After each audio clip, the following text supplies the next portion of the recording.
নিঃস্ব অবস্থায় কি দোয়া করতে পারেন একজন মানুষ, এই দোয়াটা শিখে নেন, ইনশাআল্লাহ আপনার জীবনের সমস্ত সংকট কেটে যাবে ইনশাআল্লাহ। আমি নিজে ওই দোয়াটা বেশি বেশি করার চেষ্টা করি।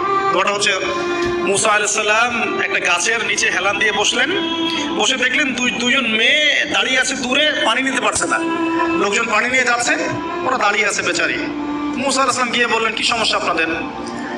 এটা নিয়ে আপনারা আবার মেয়েদের সাথে কথা বলার চেষ্টা করেন না, ঠিক আছে? তো মাহারাম গায়না মাহারাম মেনে চলে। তারা বললো যে আমাদের বাবা অনেক বৃদ্ধ মানুষ, আমরা পানি নিতে পারি না যতক্ষণ না আমাদের কম পানি নিয়ে চলে যায়।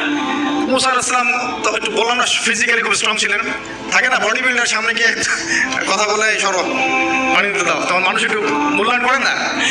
তো মুসা আলাইহিস সালাম এভাবে পানি নিয়ে দিলেন এবং বাছুর থেকে পানি পান করালেন, করিয়ে গাছের নিচে এসে বসে আছেন। বসে বসে তিনি দোয়া করছেন, এই যে দোয়াটা তিনি দোয়া করছেন, রব্বি, একটা নেক কাজ করলেন, নেক কাজ করলেন না, মানুষের উপকার করলেন, নেক কাজ করে এসে গাছের নিচে বসে দোয়া করছেন,